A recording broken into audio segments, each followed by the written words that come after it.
नमस्कार, न्यूज 30 में आपका स्वागत है। आइए बुलेटिन की शुरुआत करते हैं। वीडियो कॉन्फ्रेंस के माध्यम से मीटिंग का हुआ आयोजन। धूमधाम से मनाई जा रही है भीमराव अम्बेडकर की जयंती।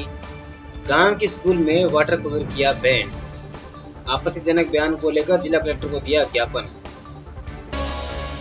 जयपुर में सीएम आवास पर वीडियो कॉन्फ्रेंस के माध्यम से मीटिंग का आयोजन किया गया है। प्रदेश में कोरोना की स्थिति को लेकर राजनीतिक दलों, धर्म गुरुओं एवं सामाजिक संस्थाओं के साथ वीडियो कॉन्फ्रेंस के माध्यम से मीटिंग आयोजित की गई है।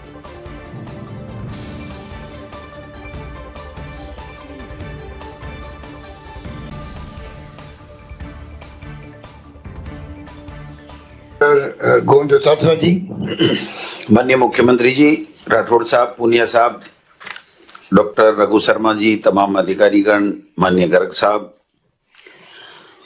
कल भी काफी चर्चा हुई थी इस संबंध में और आज भी सभी लोगों को जोड़ करके चर्चा की जा रही है, सबके सुझाव आ रहे हैं। एक बात तो बहुत साफ और स्पष्ट हो चुकी है कि ये कोरोना की दूसरी वेव जो खतरनाक है, इसके लिए हमको और कठोरता के साथ में सबको मिलकर के लड़ाई लड़नी है और लोगों को संक्रमित होने से बचाना है। जो शिक्षा विभाग से संबंधित है, मैं केवल उस पर अपनी बात रखूंगा, बाकी बातें कल हो चुकी थी। तो 10वीं और 12वीं की सीबीएसई ने अभी शायद प्रधानमंत्री जी ने 12वीं की परीक्षा को स्थगित किया है और 10वीं की परीक्षा को कैंसिल किया है। मेरा सुझाव है कि 10वीं और 12वीं की एग्जाम्स को अपन स्थगित करें और 8वीं की जो बोर्ड की परीक्षा हम करवा रहे हैं उसको हम कैंसिल करें। तो 8वीं को तो वैसे ही प्रमोट करने का निर्णय लिया जा सकता है और 10वीं और 12वीं को, चूंकि 12वीं तो एक तरीके से अनिवार्य ही होगी, चाहे लेट होगा क्योंकि जेई और नीट के लिए होता है, तो हो सकता है अगर 12वीं का वातावरण बने तो 10वीं का भी अपने आप में इंपॉर्टेंस है, तो उसके लिए भी हमें एक चांस लेना चाहिए स्थगित करके।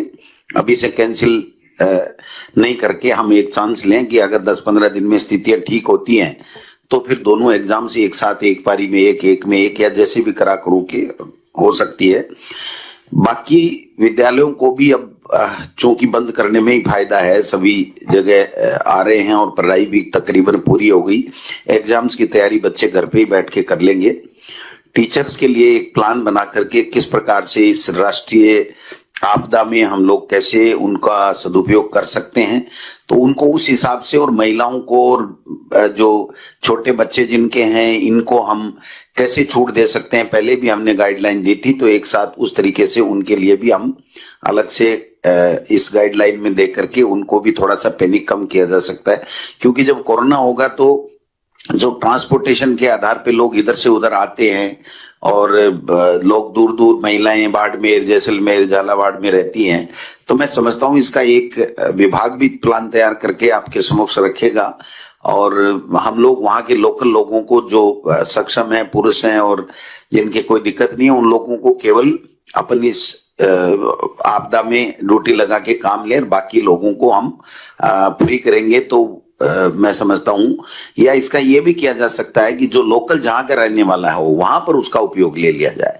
तो वहां पर सभी से विभाग कलेक्ट कर लेगा ड्यूटी और फिर उसको जहां जिस जिले के, गृह जिले के रहने वाले हैं, वहां अगर आवश्यकता होगी तो उनकी ड्यूटी सरकारी कर्मचारी की ली जा सकती है। इस तरीके से भी इसको किया जा सकता है।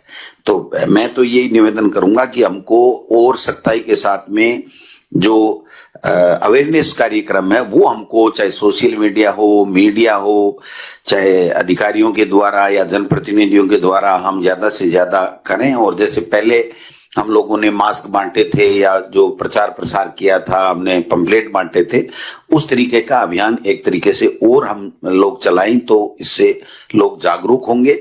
और एड भी जो सरकार देना चाहे तो उसमें इस तरीके से थोड़ा सा गंभीरता के साथ में ज्यादा हो कि भाई ये आप साधारण नहीं समझें कि कोरोना कुछ नहीं है, जो दूसरी वेव आ रही है वो बड़ी खतरनाक है, इसलिए इससे जो अन्य राज्यों की स्थिति है वो बहुत ही गंभीर है।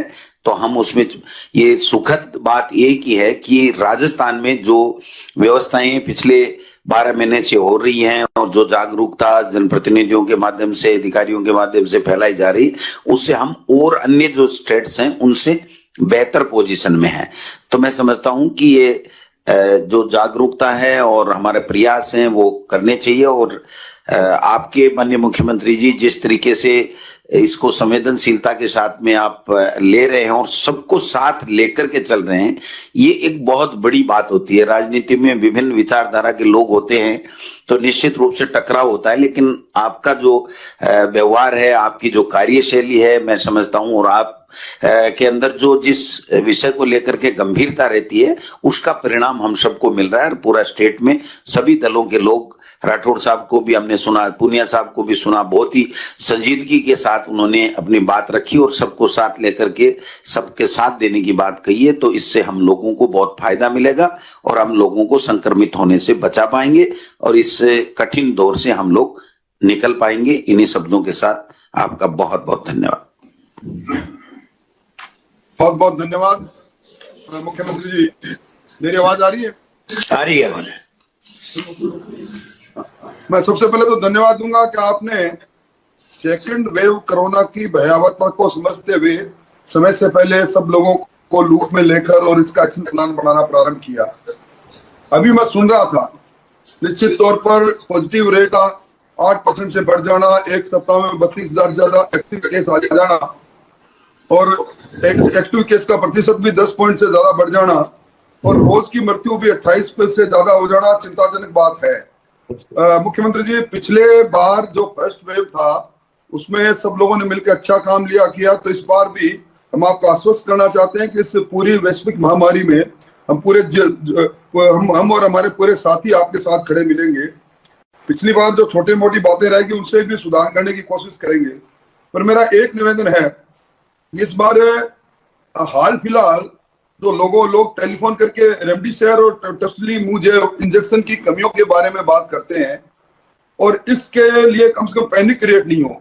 एक जो वैक्सीनेशन का अभी पोर्टल पर अगर अपने सारे डेटाज को डाल दें, लोगों को ये मालूम पड़ जाए कि 60 वर्ष से ज्यादा वाले लोगों में भी अभी 54% वैक्सीनेट हुए हैं। आज वैक्सीनेशन में सेंटर पर हमारे पास कितना वैक्सीन उपलब्ध है, तो ये पैनिक जब होता है, कई बार देखते हैं लोग दौड़ के जाना चालू कर देते हैं कि वैक्सीन खत्म हो रहा है। मैं समझता हूं इस पर भी बात करनी चाहिए। और एक अभी से पिछली बार जो प्राइवेट हॉस्पिटल थे, मुझे माफ करेंगे किसका क्या एक्सपीरियंस रहा होगा, मैं भी इस विभाग का मंत्री रह चुका हूं, मेरा एक्सपीरियंस बहुत बुरा रहा। पिछली बार आप लोगों के बार बार सर्कुलर निकालने के पश्चात भी उन्होंने उसी तरह लूट खसोट जारी रखी। मैं सबके लिए नहीं कहूंगा, पर काफी लोग उसमें संलिप्त रहे। भगवान नहीं करे कि हमें उनकी सेवाओं की जरूरत पड़े, पर इस बार उनको पहले से लूप में लेने तो ज्यादा अच्छा रहे। और एक जो अदर स्टेट से लोग आ रहे हैं, मैं समझता हूँ नो टेस्ट नो एंट्री, चाहे जो भी हो, अब इस पे थोड़ा सख्ती की जाए तो ज्यादा ठीक रहेगी। और एक जो ये मेडिसिन के लिए, इंजेक्शन के लिए मैंने पहले कहा, ड्रग विभाग इसमें अपना एक एक्शन प्लान बना ले तो ज्यादा ठीक रहेगा। और एक डेली आउटडोर और इंडोर में पेशेंट जो हमारे हैं इनमें वो भी कोविड सेंटर पर रहे तो ठीक रहेगी। ये तो एक लापरवाही मैं समझता हूँ। अगर मुझे खुद भी कोई कहे फर्स्ट वेव में जो चिंता मैं मेरे लिए करता था, मेरे समर्थकों के लिए, मेरे परिवार के लिए, वो मेरे ध्यान में भी नहीं आ रही अभी तक। तो इसके लिए कम से कम आपको स्टेप बाय स्टेप कुछ इस प्रकार के एक्शन तो लेने ही पड़ेंगे। चाहे आप सख्ती से कहते हैं नो मास्क नो मूवमेंट, या कोई 2-4 इस तरह के पब्लिक अवेयरनेस के अपने को स्टेप्स तो लेने ही पड़ेंगे। और विशेष तौर पर जब बारां, भीलवाड़ा, डूंगरपुर, जयपुर, जोधपुर और उदयपुर और इनकी पॉजिटिविटी रेट देखते हैं तो डर लगता है। तो निश्चित तौर पर मुख्यमंत्री जी इसके बारे में अभी से ऑक्सीजन की उपलब्धता से लेकर वेंटिलेटर, अब ये करने से काम चलेगा नहीं, किसने खराब भेजे, उसने खराब भेजे। और मैं ये भी निवेदन करूंगा कि इस वक्त पिछली बार हो सकता है केंद्र सरकार ने अपनी हमारी मदद की, कुछ कटुता रही, कुछ बयानबाजी रही हमारे बयानवीर स्वास्थ्य मंत्री जी की। इस बार नहीं हो तो ठीक है, तो कल भी मैं देख रहा था कि वैक्सीनेशन के लेके इस तरह के बयान जारी हुए। हम भी करेंगे, अपने आप को नियंत्रित करेंगे, आप भी करें तो ज्यादा ठीक रहेगा। और इस वैश्विक महामारी में पूरा दल, हमारे प्रदेश अध्यक्ष जी सारी दल की तरफ से बात कहेंगे। परंतु मुख्यमंत्री जी हम आपके साथ हैं। चूरू में कलेक्ट्रेट स्थित डॉक्टर भीमराव अम्बेडकर की 31वीं जयंती मनाई गई है। जिला कलेक्टर सानू वर्मा ने बाबा साहेब स्टेचू पर माल्यार्पण कर पुष्प अर्पित किए हैं। इस अवसर पर अनेक अधिकारी कर्मचारीगण मौजूद रहे। बाबा साहब की जीवनी पर प्रकाश डाला गया।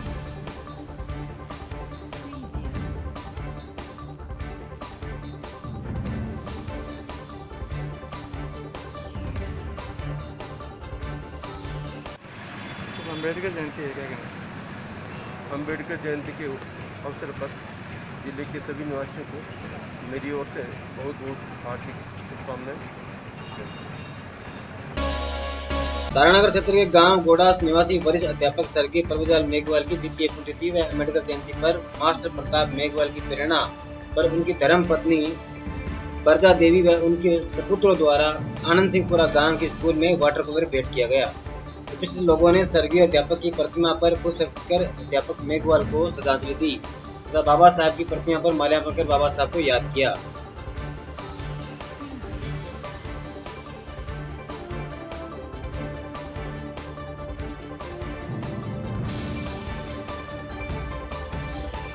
ने ज्ञान का प्रकाश पूरे समाज को दिया।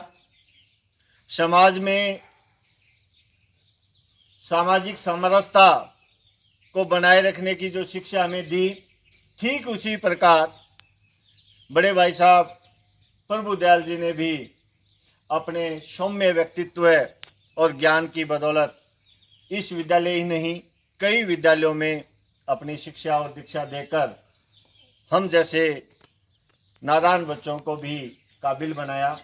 मैं आज उनकी द्वितीय पुण्यतिथि पर उनको याद करते हुए उनको श्रद्धांजलि अर्पित करता हूं।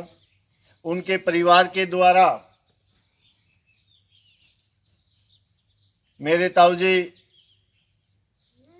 मंगल जी, सरपंच साहब, प्रताप जी और उनके सुपुत्र, इस विद्यालय के स्टाफ सबको आज जो एक सौगात वाटर कूलर के रूप में मीणा परिवार ने दी है, पूरा शिक्षा विभाग आपका कोटिश आभार व्यक्त करते हुए सदैव ऋणी रहेगा। एक बार जोरदार तालियां। जयपुर में बाबा साहब डॉक्टर भीमराव अम्बेडकर की जयंती पर सर्व समाज की भूमिका शांतिपूर्ण प्रदेश के लिए विषय पर वीडियो कॉन्फ्रेंसिंग माध्यम से मीटिंग आयोजित की। इसमें अनेक लोगों ने भाग लिया।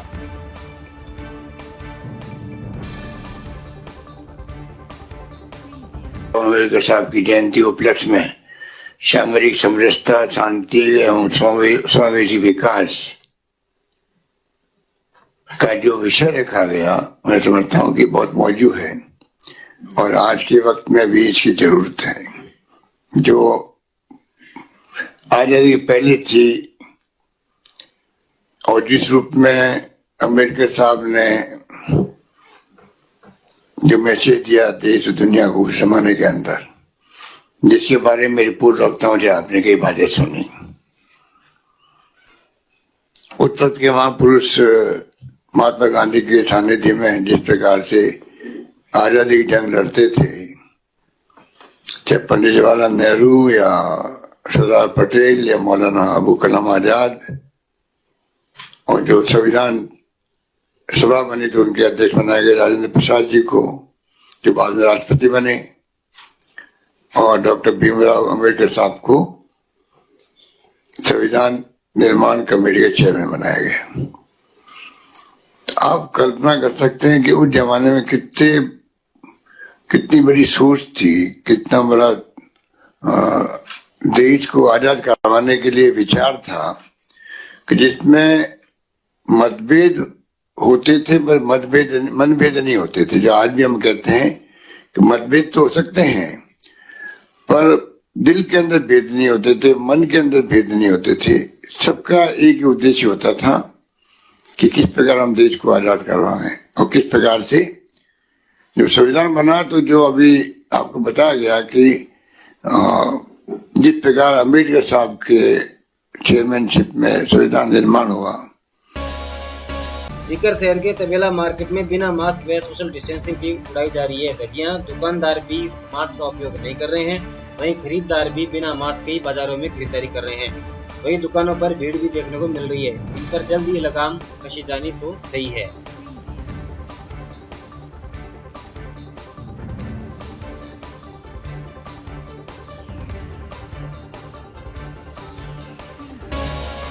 तारानगर के अम्बेडकर सामुदायिक भवन में कोरोना गाइडलाइन की पालना के साथ सर्व समाज के लोगों ने प्रधान संजय कस्बा की मुख्य अतिथि में व तहसीलदार तेजपाल गोटवाल की अध्यक्षता में भारत रत्न संविधान निर्माता भीमराव अम्बेडकर जयंती धूमधाम से मनाई। इससे पहले सर्व समाज के लोगों द्वारा अम्बेडकर स्टेचू पर माल्यार्पण कर पुष्प अर्पित किए गए। जयंती कार्यक्रम में पधारने पर अतिथियों का माल्यार्पण कर मोमेंटो भेंट कर स्वागत किया गया। बालाराम जिंदल ने बाबा साहब की जीवनी पर प्रकाश डाला।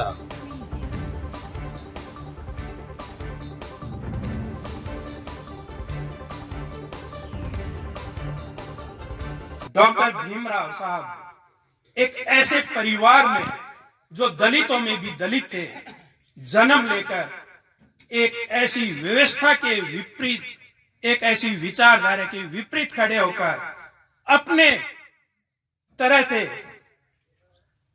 पीड़ित व्यक्तियों के हितों की रक्षा के लिए संघर्ष करके अपने जीवन को उनमें से बहुत से काफी व्यक्तियों से आगे तक ले गए और जिसको हर समाज, हर व्यक्ति और विभिन्न देशों ने मानते हुए विश्व रत्न की उपाधि प्रदान की। तो हम एक कल्पना मात्र कर सकते हैं कि ये कितने महान और हमारे से कितने आगे होंगे। लेकिन आपने देखा होगा कि आजादी के बाद 1956 में जब चूरू में राष्ट्रपति का नाम जिला कलेक्टर को ज्ञापन सौंपते हुए भाजपा के पूर्व जिलाध्यक्ष वासुदेव चावला ने बताया कि पश्चिम बंगाल में ऑल इंडिया तृणमूल कांग्रेस की नेता सुजाता मंडल खान द्वारा अनुसूचित जाति समुदाय के लोगों को भिखारी कहकर अपमानित करने वाला तृणमूल कांग्रेस की नेता का यह बयान घोर अपमानजनक है। यह निंदनीय बयान पश्चिम बंगाल के सभी अनुसूचित जाति के लोगों को इरादतन अपमानित करने वाला है। ज्ञापन में आगे बताया कि हमारे देश के संविधान में देश के सभी नागरिकों के लिए सामाजिक एवं आर्थिक न्याय अवसरों में समानता व व्यक्ति गरिमा व समानता की रक्षा की भावना को अंतर्निहित है। हमारा संविधान यह संरक्षण देता है कि किसी को अपमानित नहीं किया जा सके। तृणमूल कांग्रेस की नेता द्वारा ऐसी समुदाय के लोगों को भिखारी कहा जाना आईपीसी के कई प्रावधानों का भी उल्लंघन है। तृणमूल कांग्रेस की नेता सुजाता मंडल खान द्वारा दिया ऐसा आपत्तिजनक तथा अपमानित करने वाला बयान बाबा साहब द्वारा रखे गए लोकतंत्र व गणराज्य की परिकल्पना के खिलाफ है। इस अवसर पर प्रधान दीपचंद राहत, मोहनलाल गढ़वाल, नगर मंडल के अध्यक्ष सुरेश सारस्वत, एसी मोर्चा सीताराम लुगरिया, कृष्णलाल किरोड़ीवाल, अजय तंवर आदि ने जिला कलेक्टर को ज्ञापन दिया।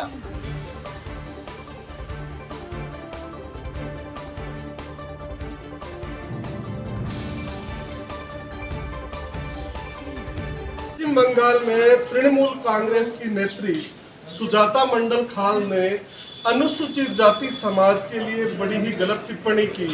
उन्होंने कहा कि ममता बनर्जी ने दलित समाज के लिए बहुत काम किया और ये दलित समाज है, ये स्वभाव से भिखारी रूप में होता है, ये भिखारी की तरह होता है।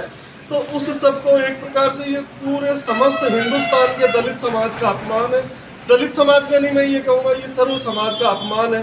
किसी भी संप्रदाय, किसी भी जाति, किसी भी समुदाय के खिलाफ ओछी वाणी का प्रकट करना, ओछे विचार प्रकट करना, उसका विरोध हम सब भारतीय जनता पार्टी की तरफ से कर रहे हैं। हम माननीय राजेंद्र सिंह जी राठौड़ साहब के आदेश पर, हमारे जिलाध्यक्ष जी के आदेश पर आज ये ज्ञापन देने माननीय कलेक्टर साहब महोदय को आए हैं कि श्रीमती सुजाता मंडल खान के ऊपर कार्रवाई की जाए। नो वाईफाई, नो पढ़ाई। Get Net Plus Ultra Fast Fiber Broadband just at ₹499